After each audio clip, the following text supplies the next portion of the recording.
And so the last speaker of today, it's my pleasure to announce Cyril Abbé, who's going to talk about localization, delocalization of the Anderson Hamiltonian one. Okay, thank you very much. Thanks for the invitation. Pleasure to be joined. So it's a joint work with Laure Dumas, who is in Dauphine, in Paris Dauphine. And the operator that we look at is the following. So HL of f is minus the second derivative of f plus f times psi. So here, f is a function that depends on x in the segment 0L, so it's in one dimension, and psi is a white noise. Okay, so the derivative of a Brown motion. Okay. So actually the reason why it is called the continuous Anderson Hamiltonian, it's because it's inspired by originally the work of Anderson, who's a physicist, who proposed to model the Hamiltonian of a quantum particle by the following operator on ZD, so on the discrete lattice ZD. So basically, he said in many physical situations, you can approximate the Hamiltonian of a quantum particle by the discrete Laplacian plus a potential. And okay, for this talk, let us think of a potential which is given by IID random variables. And so the underlying idea was to say, well, if you think of an electron in a crystal, if the crystal is perfect, well, the electron should diffuse in the crystal, and its Hamiltonian should be essentially given by just the Laplacian. And indeed, if you just have the Laplacian, on the full space ZD, the spectrum is continuous, and the eigenfunctions are spread out. Okay, they are sign functions, and therefore they don't charge any particular region of space, and therefore the eigenfunctions are delocalized. And consequently, the wave function of the electron should itself, even though if it starts from a given position in space, it should diffuse in space. Now, Anderson said that in reality, you never have perfect crystals. Okay?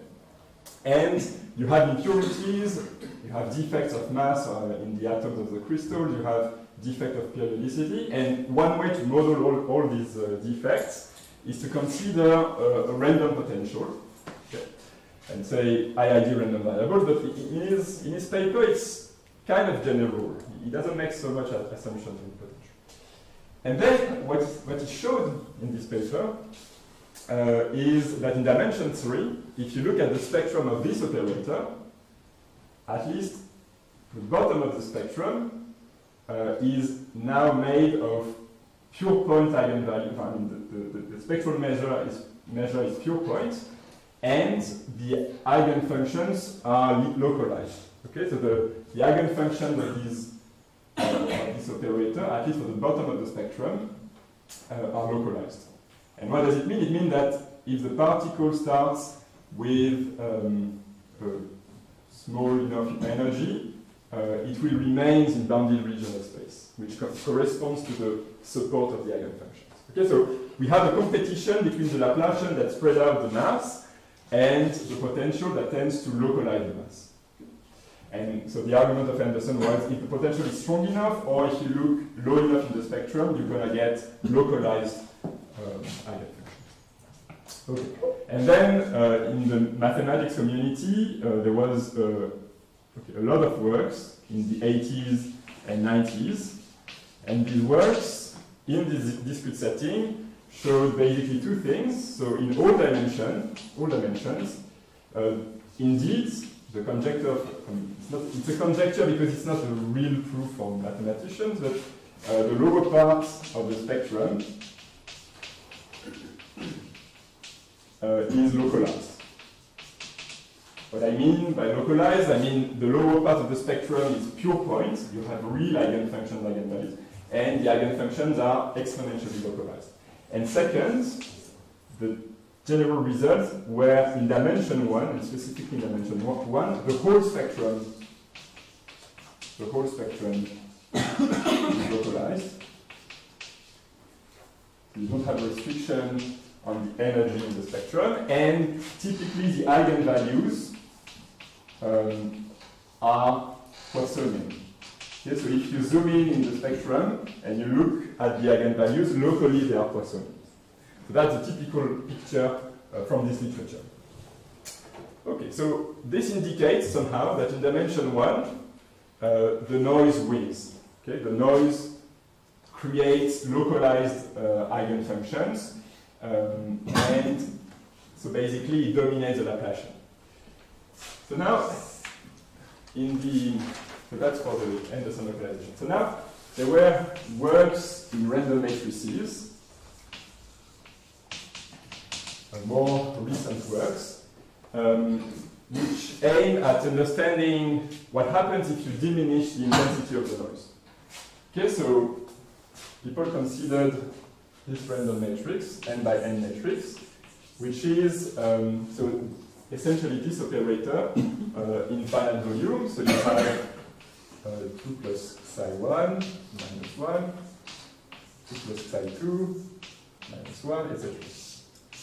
Okay, so it's the discrete Laplacian plus the diagonal potential. So, and psi I will be I8. So of course, if you take size for the 1, if the intensity of the psi doesn't depend on n, you are in this situation, and in the large n limit, you're going to get localized eigenfunctions. So people in random matrices, in particular, there is a work by Kruszewski, Valco, and Leroy in 2012, I think. Consider the case where the noise, where you scale down the noise by some prefactor, so sigma over n to the gamma times vi, and you take the vi to be iid with mean 0, variance 1. Okay, and now you play with these parameters, so sigma is positive and gamma is positive. And basically the important parameter is gamma. The idea would be, if I take a large gamma, I should reduce the importance of the noise, and maybe I recover delocalized eigenfunctions.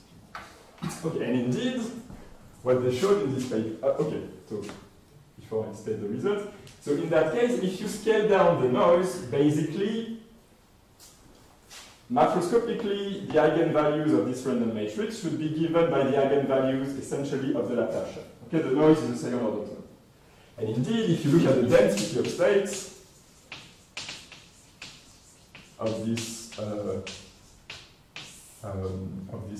sequence of matrices, you're going to get something like this.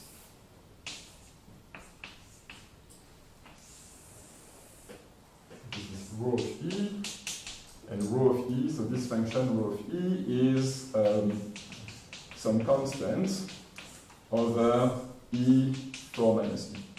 So what do I mean by this density of states? I mean, this matrix has n eigenvalues.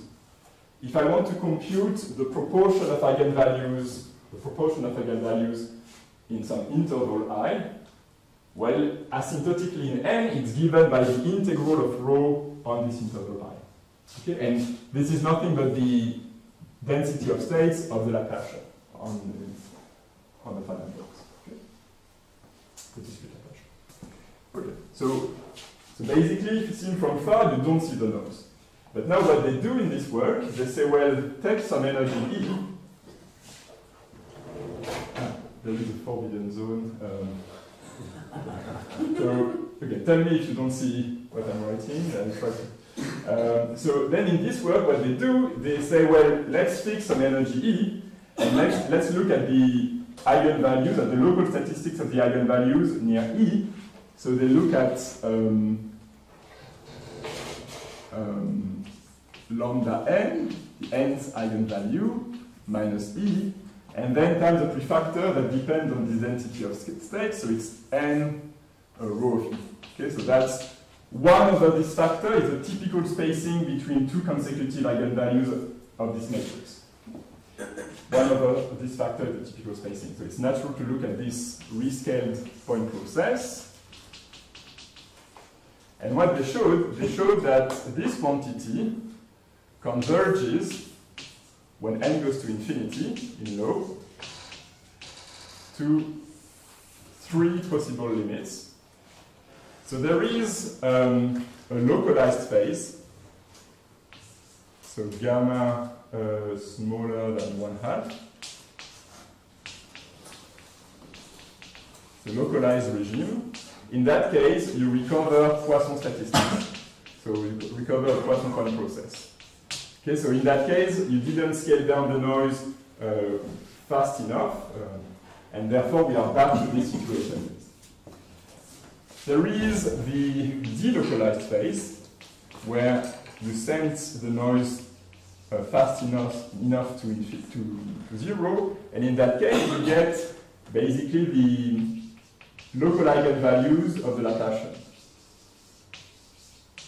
Okay, meaning that actually not only this is the macroscopic picture of my spectrum, but also locally the noise is still of negligible magnitude, and so I get locally the eigenvalues of the Laplacian. And in between, this is what they call the critical regime, they get a new point process that they call SCH tau, and this parameter tau is a function of the energy and my sigma.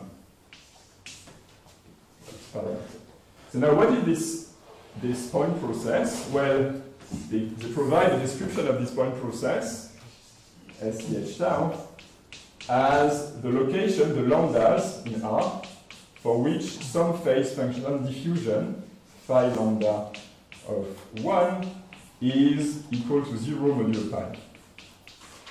And phi lambda of t is an explicit collection of diffusion. So they are very simple diffusions coupled for all parameter lambda.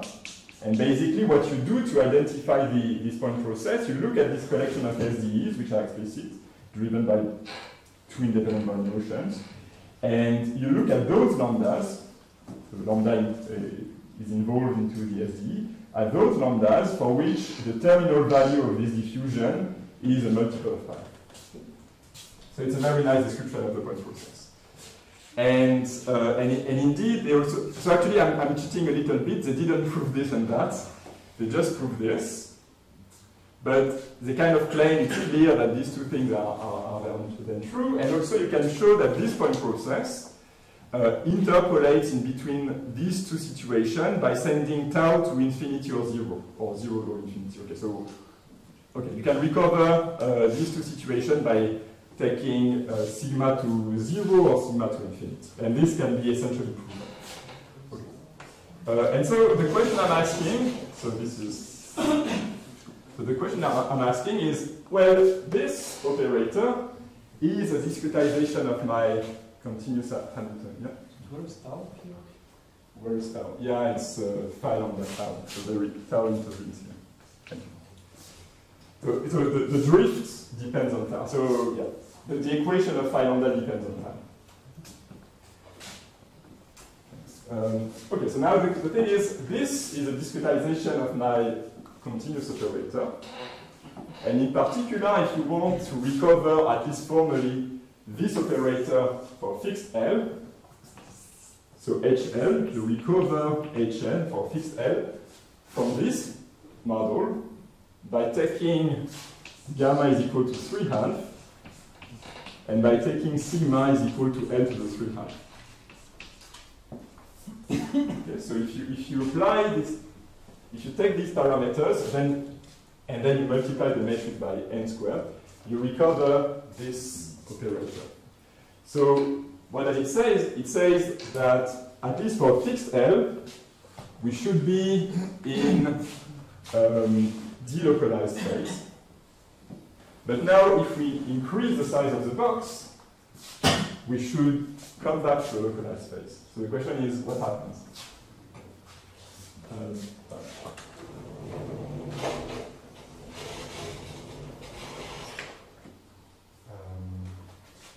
calculation. So if I write on this part of the blackboard, is it fine for everyone? Yeah. Fine. So now I will present results about the spectrum of HL. So existing results on HL. So first, the construction of the operator. It's not totally immediate because you have a white noise, but it's not too complicated. So it's due to Fukushima and Nakao in 1977, and they constructed the operator as a self-adjoint operator on L2 of 0L with pure point spectrum. And the spectrum has multiplicity 1, so you have the smallest eigenvalue, lambda 1, second smallest, etc. And you have eigenfunctions, the corresponding eigenfunctions, phi k, they are C3 half minus functions, Hölder functions. Right. So what is the domain? It's a random domain, because basically it doesn't contain any smooth functions. Okay, if you apply a smooth function to HL, you get a function which is smooth. This is smooth, but this is a distribution. So if you apply HL to a smooth function, you never get something in L2. So if you want to get something in L2, you need to take something non-smooth in such a way that the Laplacian of the second derivative of f compensates the irregularity of f and psi. And therefore, here you can feel why the eigenfunctions are C3 half. It's because if you want the second derivative of f to behave like the white noise, you need its regularity to be the regularity of the white noise plus 2. So its second derivative is Hölder 1/2 minus 1/2. Okay, so what I'm saying is the domain, so obtaining a clear characterization of the domain is not super easy. And in this work, they don't really give a characterization of the domain. But they show that the domain of the quadratic form is deterministic, and it's H1. So this is the way they work, like Friedrich's extension. Yeah, but I mean, it doesn't give it specific, because that's the image of the... And in dimension 2, the domain of the form is no longer deterministic either. Fine. So now, there is a work by Halperin in 65, and again Fukushima and Nakao in 77, in which they prove the existence of a density of states. So what does it mean? They prove that if you look, so there is a function n of e, which is a limit, almost sure limit, when the size of the box goes to infinity, of 1 over L times the number of eigenvalues of HL, which lie below E. Okay, so you count the number of eigenvalues below E, you divide by L, and that converges almost surely to a function n of E. And this function n of E is somehow explicit. So actually, if you draw the derivative of n of E, you get something which behaves like this.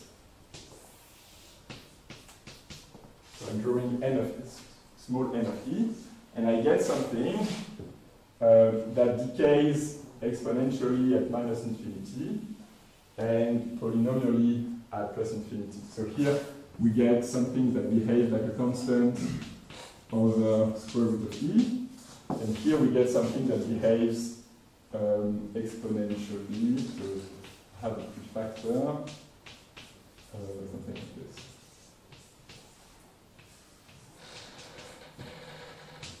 Okay, so I have an exponential decay at minus infinity.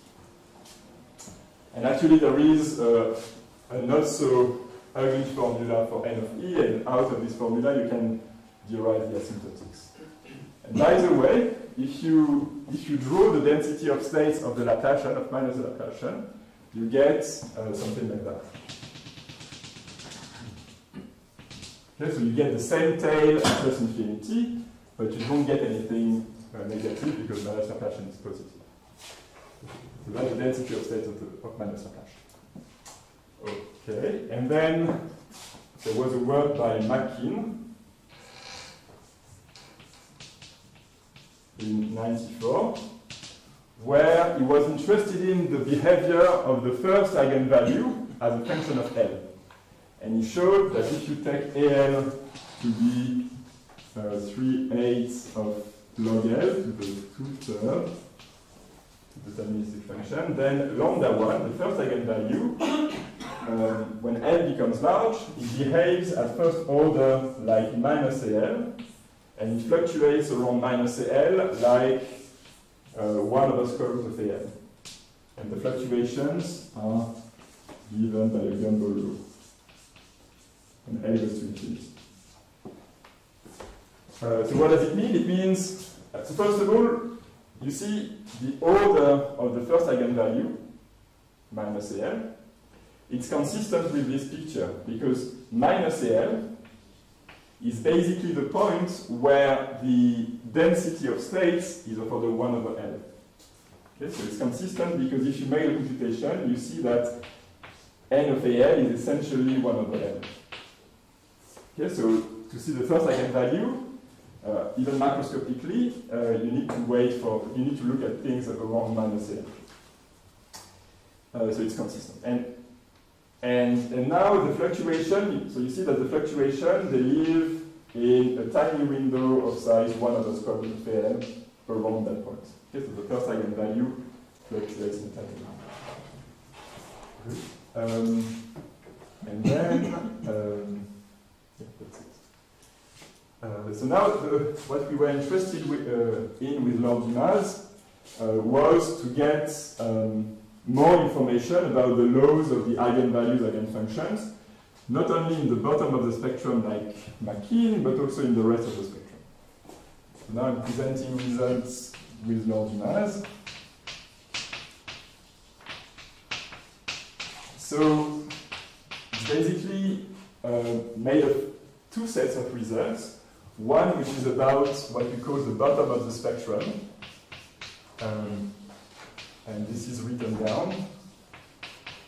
And the rest that I will present later is still not written down because we like to improve a little bit the results, so it's not on the archive yet. So for the bottom of the spectrum, what do we have? So we look at not only the first eigenvalue, but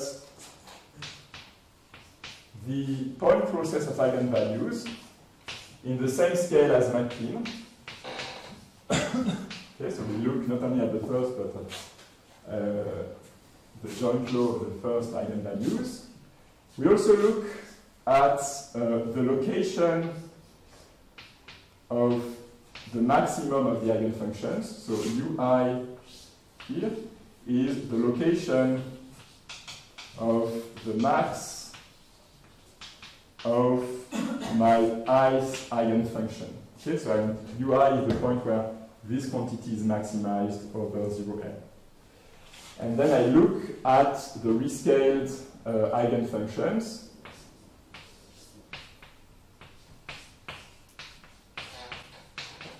Okay, so this is a probability measure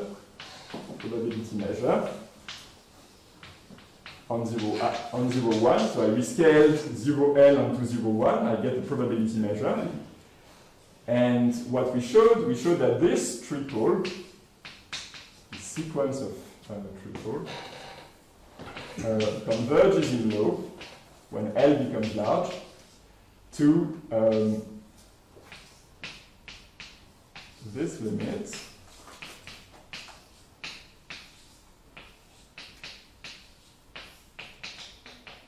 where lambda I infinity and ui infinity are the atoms of the Poisson point process on R times 0, 1 with intensity e to the lambda d lambda d. Okay, so what do I mean? So the first coordinate, it kind of extends this result. It says the point process of eigenvalues converges to a Poisson point process of intensity e to the lambda d lambda. In particular, the first point has the envelope, it's consistent. Now, the second coordinate, it's the localization center, essentially, of the eigenfunction, and it says the localization center converge to IID uniform random variables, okay, IID uniform random variable of 0, 1, and are independent from the eigenvalues. And the last bit says, indeed, that there is localization around this point. Okay, so we get a Dirac mass in the limit at this point. Okay. Now, the natural question was to understand, so this says that we have localization at scale L, and the natural question was to ask at what scale do we see non-trivial limits for the eigenfunction. So at what scale do I see the localization, basically? And this is the second part of the result. So we showed that if you look at the i's eigenfunction, so phi I, you recenter phi I around the location of its maximum, ui, and you look at tiny fluctuations.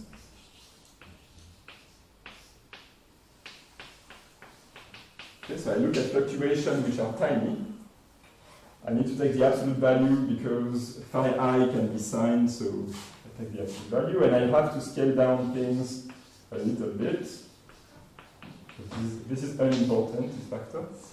And what we show that this random functions, which is therefore the eigenfunctions recentered around its maximum, it converges in probability, locally uniformly, to the inverse of the hyperbolic cosine.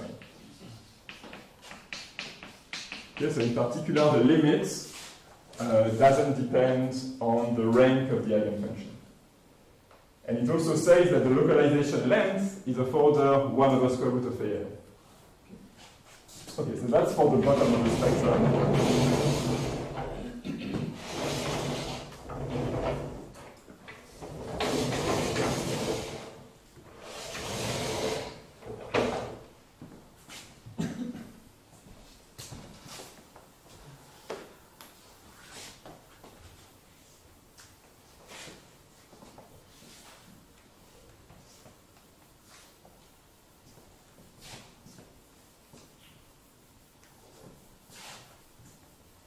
So now the question is that we were interested in was what happens in the rest of the spectrum.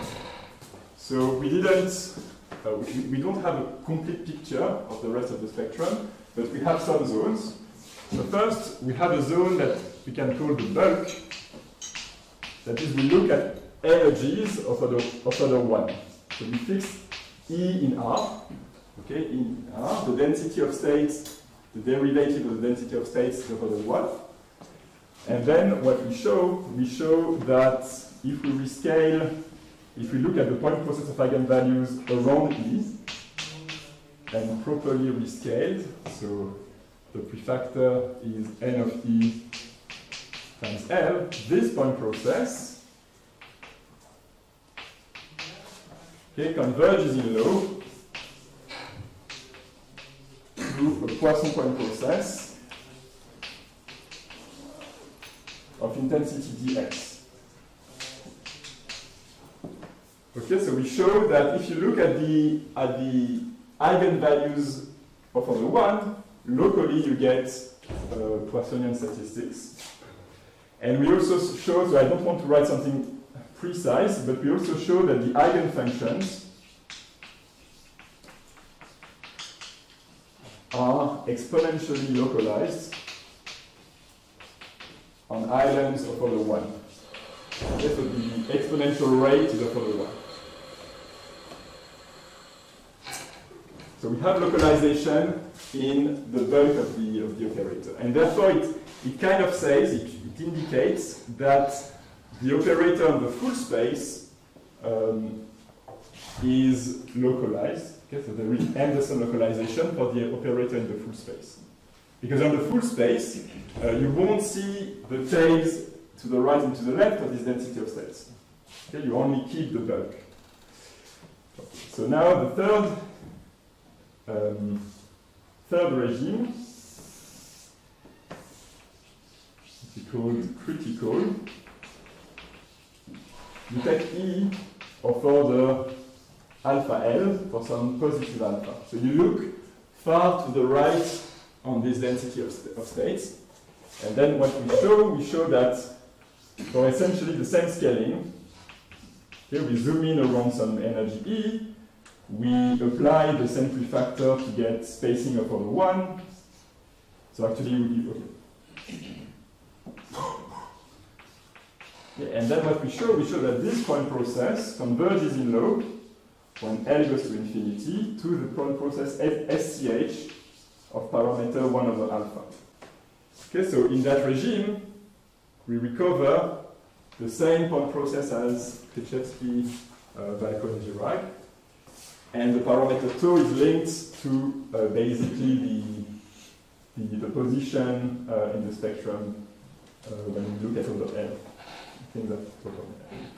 And by the way, the eigenfunctions for this operator, they are delocalized. Okay, so they proved that the eigenfunctions are given by the exponential of a Brownian motion plus drift on the full lattice, full segment. So in that case, we get delocalized eigenfunctions. And third, or fourth, the top of the spectrum.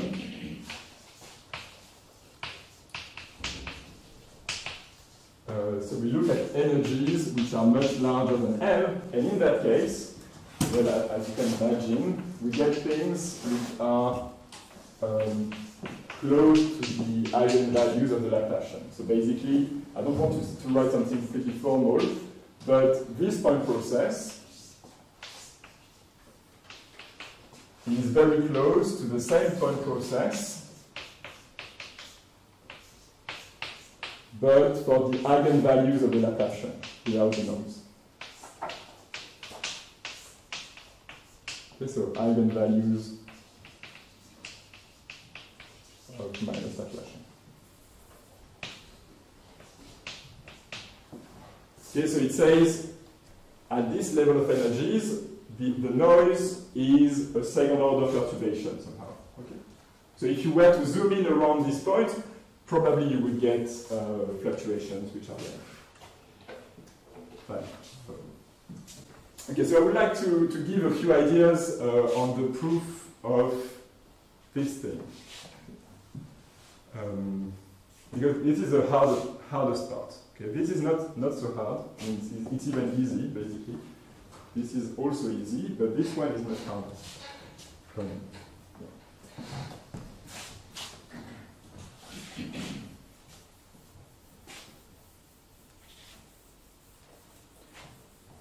Just a naive question. How could you guess, could you guess this behavior? Like, so, from the result of, somehow, like... Yeah, actually you can even prove this result by a sort of diagonal argument, starting from matrices. Because somehow, but is the point that you need somehow to connect, in their case, the sigma and, or in your case, the M and the S, the capital M and capital N, in order to be able to... Right, absolutely. You need to take a limit in N, L, and therefore you need to scale L in terms of N.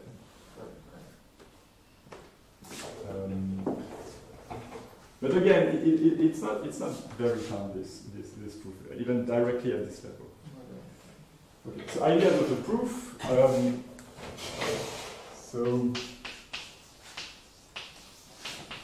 And the proof for the bulk. So what do we need to do? We need to say, well, essentially what we need to do is to set fixed E, R, and look at some interval of for the eigenvalues of order E plus H over N of E, L, for some fixed H. So let's look at this interval. So basically, this result says that in such an interval, the number of eigenvalues, that I call n number of I, number of eigenvalues, lambda, that fall in I. This result says that this number should converge in low to a Poisson random variable of parameter h. Okay, so we need to show this convergence. And to prove this convergence, actually, we relied on a series of works by Goldchild, Molchanov, and Pastur from 1977, and later on by Molchanov alone in 1981.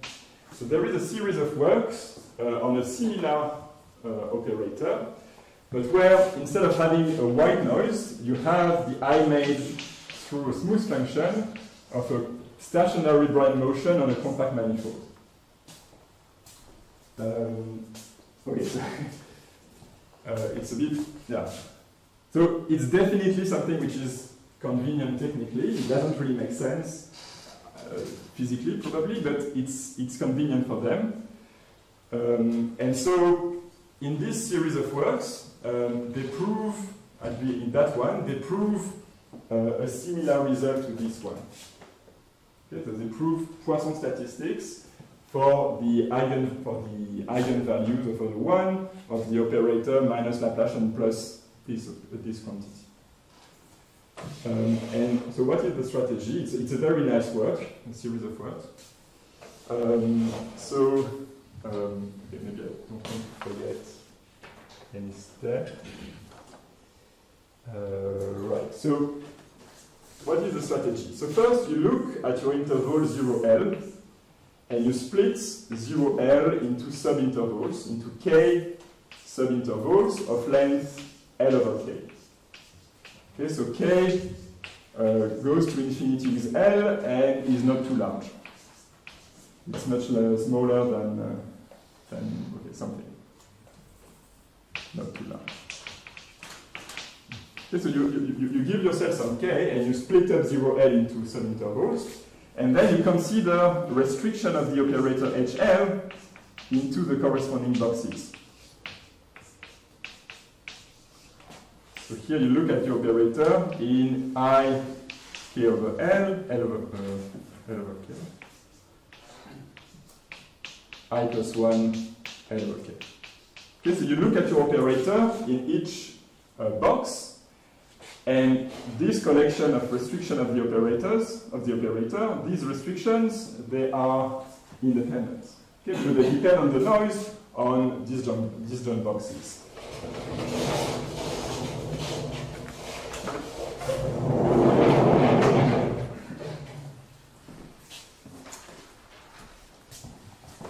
And now, the strategy consists in 3 steps, and if I write down the steps, you will say, it's obvious. What I will write will look obvious to you, probably. I will try to convince you it's not the case. So, step 1, you want microscopic estimates on the density of space.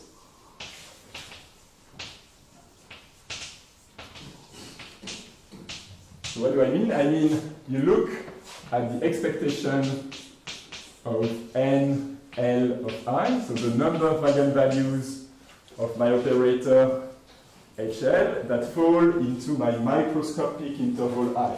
Okay, because recall that I has a length which is tiny to be consistent with the density of states.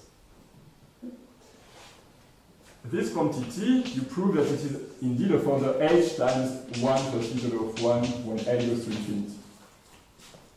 And similarly, if you look at the expectation of NL I for any I of I, is of order h over k, 1 plus e to the power of 1.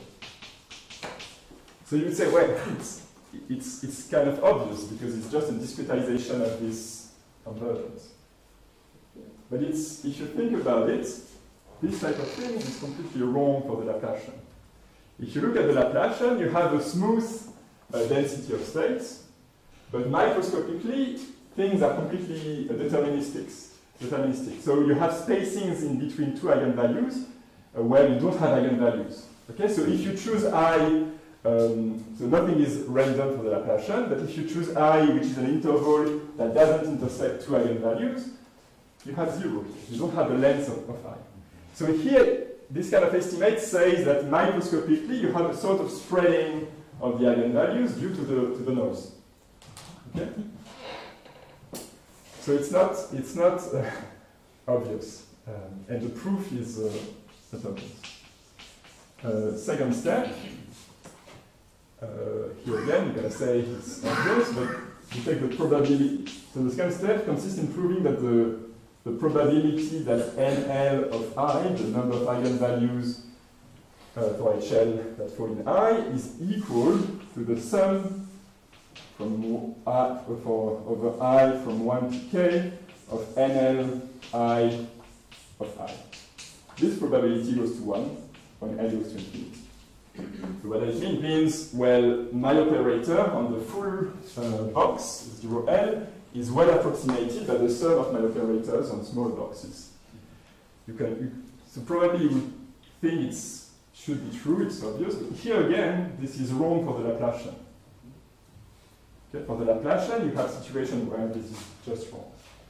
And actually, even in the proof of Molchanov, he has an argument that that doesn't work, because, yeah, it's easy to say that deterministically you have inequalities between these quantities, and actually you have no inequalities in any directions deterministically. And now if we think about it, what does it mean, this type of equality?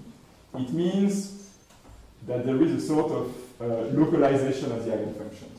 Because it means, well, the eigenfunction, if I have an eigenfunction for my full operator, its support is essentially carried over a small box.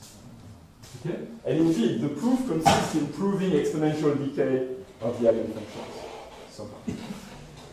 And now, what consequence do we have from this convergence? Well, this says essentially that this quantity is infinitely divisible, essentially. Because it says this is essentially the sum of k IID random variables.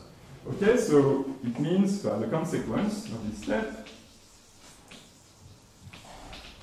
if you take the characteristic function of this random variable, so recall you want to prove this is Poisson. This is essentially given by the characteristic function of one of these random variables, so they are IID, so I can take the first one to the power k. And then, using these estimates plus actually control of the moment, you can deduce that this converges to the exponential of the sum of L larger than 1 of PL e to the IQ minus 1.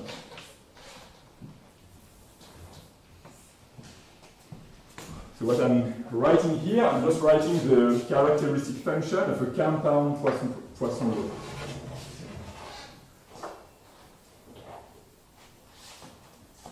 Okay, so what are PL? PL, where PL is the limits when n goes to infinity of k times the probability that nn1 of I is equal to L. Okay, so if you think a bit about this quantity, this is a natural thing that should appear. So this is the probability that one of these small random variable is equal to L. Okay. And then third step, to prove that this is the characteristic function of a Poisson random variable, you just need to check that PL is equal to 0 for all L larger than 2. So what does it mean? It means, well, in a small box, I will not see more than one eigenvalue with large probability. And so this step in the work of Molchanov, we basically didn't understand. So there are pages of computation, but we don't really follow the argument. And so it's possible to give another proof with diffusion. So, okay, in any case, the whole strategy, I want to stress that, the whole strategy is really due to these authors. And it's pretty general. So I could say now a few words on how to get this type of estimates.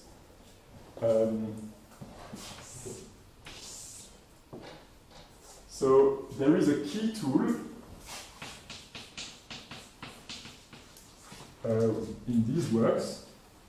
So Goldstein, class 2, that allows to get estimates of that type.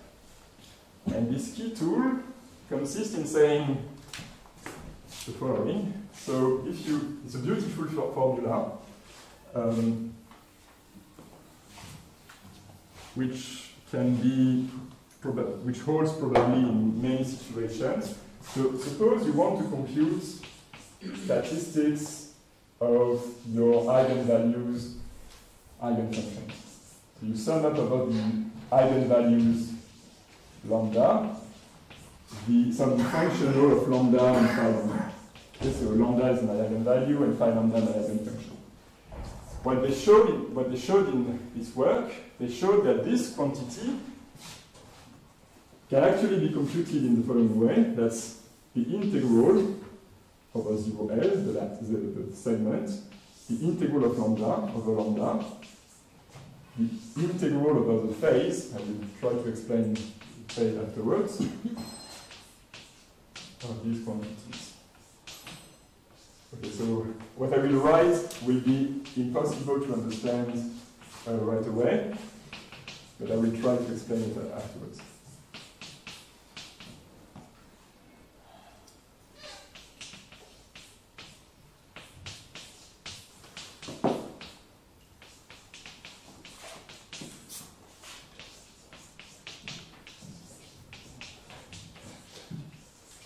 Okay, so let me explain what I mean in this formula. So, how to characterize the eigenvalues? So the lambda is an eigenvalue if and only if I look at the solution of this,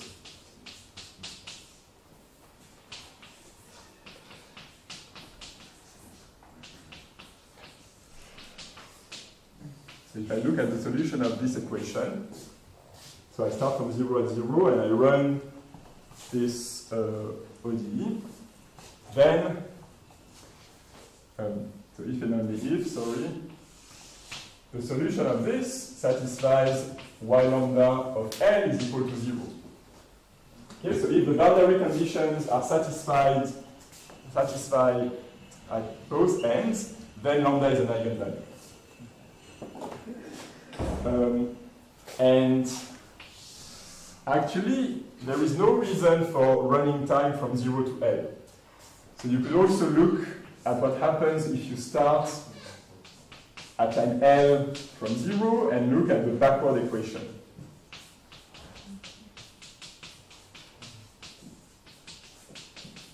Here, to differentiate the two sets, I write pluses here and minuses here. Okay, and then for the set of backward equation, lambda is an eigenvalue if and only if we have this condition.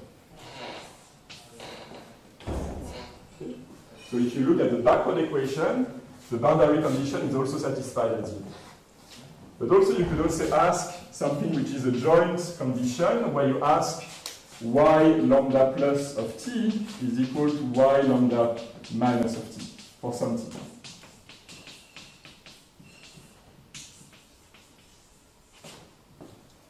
Okay?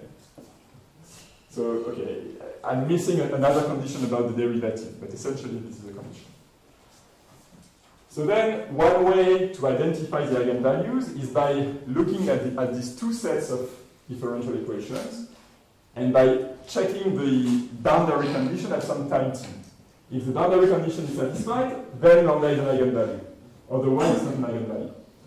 And this formula, what does it say? It says, well, you can read off these statistics by computing quantities that depend on the law of these two sets. The law of these two sets are extremely easy because they are diffusions. Okay, these are diffusions. And what do I mean by this quantity? This is the density of y plus, this is the density of y minus. This is the law of the bridge of y plus from 0, 0 to t theta. And this is the law of the bridge of this diffusion from 0, 0 to t theta. And this is the concatenation of my forward and backward diffusion. Okay. And this is tractable, this is computable. And if you are able to prove estimates on the convergence to equilibrium of those diffusions, then you can replace this quantity by the invariant measure of these diffusions. And then everything is tractable. So one key estimates now is to prove an estimate on the convergence to equilibrium of my diffusions, and that's something that we are not able to do in the regime in between the bulk and the critical regime. And that's the only missing point for extending this convergence to the whole region in between the bulk and the critical regime. So I should stop here.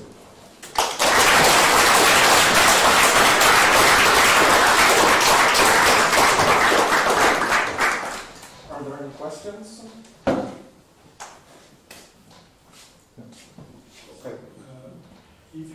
I have two questions. If you take all potentials which are given this spectrum, so the inverse problem, do you know what again? So you fit the spectrum one by one, and you look for all noises, sizes that they give the spectrum. So we call the inverse spectrum problem.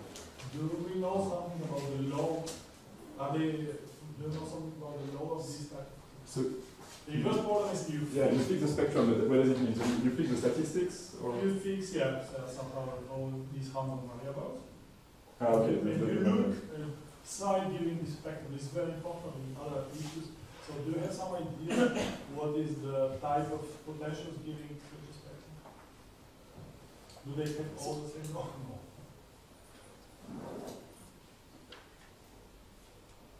So you would like to inverse the map that goes from the noise to That's the what we eigenvalues, do. but I mean. For instance, this is my second question. There is a book of KDV by Kappeler and Topalov, and they can solve this spectral problem for fixed L for any potential which is in H minus 1. So in particular for the white noise. So how much their analysis is, but it's for fixed L. So Okay. but for fixed L, they have very precise description of the map potential to spectrum and vice versa. That's what they need to solve KDV for in H minus 1. So my second question is how much their analysis can be useful in your problem. But they don't put the L to infinity. I see. So I can't answer to both questions. So I didn't even know about the reference you gave. So there is a very nice book, Okay. KDV and KAM, so they really give very detailed description, deterministic analysis, but psi can be H minus 1. Yeah. Means that your size, your noise is covered by the analysis, but no L to infinity. L is fixed. No, okay. So they also solve the inverse problem. So I think that here the interesting point is somehow to look what the type of potentials giving. Yeah, true. So, something, yeah.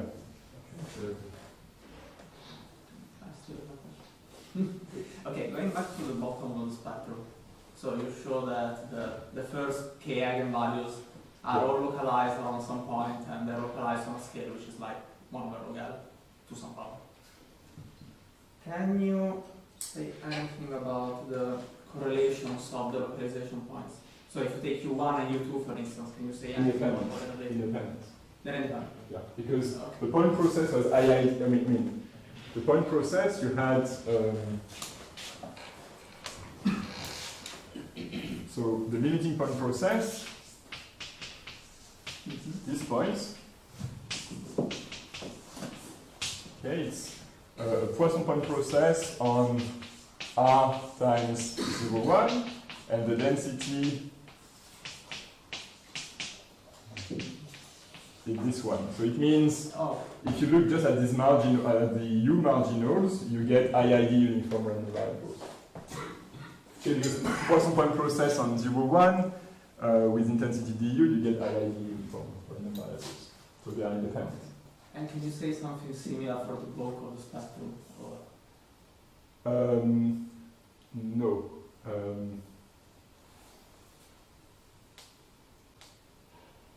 No, we have very little information about the eigenfunctions. What we can say is we have a control about the localization length, but no, not about the covariance, the joint law of the localization centers. No. I mean, I think it would be possible by exploiting that kind of formula. I mean, would you probably still, I mean, if you just take like a finite number of them, you would still expect them to be essentially independent. Yeah, true. No, I agree. Yeah. I agree, but I mean, we don't have the proof of this.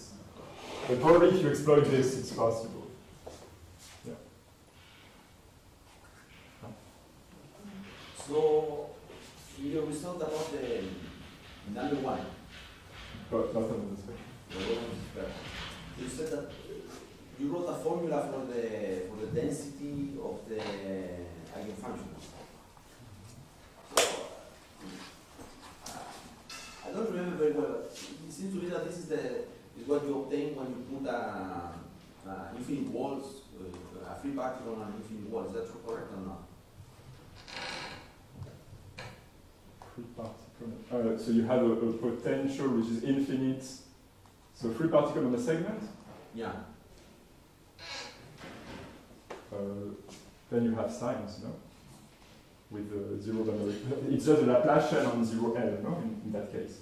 No. Because you keep it. I'm talking about the Schrödinger equation. So then you will have tunneling, no? So actually the wave function goes away from the. It's the opposite. So you have infinite potential locally, or you have So your potential is infinite, zero, infinite. Yeah. And then you put a free particle down outside inside that, and then the. But then it should remain localized. Then, no? No, it's localized because it goes exponentially fast to zero outside the boundary. So You make it finite, then to the volume. Yeah. I don't remember the formula, but it seemed that the density was the same, so I was wondering if there was some. So what I can say, but it's not a very okay. What I can say is that this, so 1 over the hyperbolic cosine of x is the main eigenfunction of minus Laplacian plus the hyperbolic tangent of x. And this is actually, we also prove that locally, the Brownian motion or the white noise locally behave like this where you have a localization center. So actually, if you zoom in around the localization center, you have essentially a deterministic potential, and this is the corresponding main eigenvalue. But then, so maybe it's Yeah. So you build on a finite interval, but you speak about localization, so you assume some passage to case an interval is infinite. Yeah. Assume now that you have infinite interval. Yeah. What can you say about the spectrum of the operator? Right. So first you need to construct the operator on the full space. And this is, I think, a work in progress of Baris and Massimiliano, at least in higher dimension, but even in dimension 1 it's not so, I mean, to me it's not so first you need to construct the operator. But then, for the operator of the full space, you only see this part of the spectrum, basically. Yes, exactly. Okay, and therefore, this should say, I mean, this would imply Anderson localization, because you have a point process of eigenvalues, and you have well-defined eigenfunctions, which are named with exponential decay. You need some. I'm not saying some result is needed to show that this will be pure point spectrum, but not continuous spectrum. Yeah, I agree. So I don't know, but this should be doable. And probably the definition of operator in one dimension is not so difficult because you can just integrate. When you try to write resolvent, you just integrate and you can integrate white noise. This is not a problem. It's difficult you need in many dimensional case. Then it's really difficult. Okay. So I don't know. Well, you know, since you define it into dimensions, you have randomization. Yeah, but I mean, yeah, sure. No, but I mean about the full space. I don't really know how you. I mean, you need weights, and in the techniques of dice, you need weights, and to control the way it grows at infinity. You have. But the problem is white noise is only locally in Bezoar space, Bezoar space. So it has a logarithmic, Bezoar order growth in the full space. That's the main problem. There's a problem in one dimension also. Yeah, it's in one dimension. It's in the local C minus 1 half minus epsilon. So it's still in the local Bezoar space. So if there are no further questions, if there are postponement to the afternoon, so let's thank Cyril again.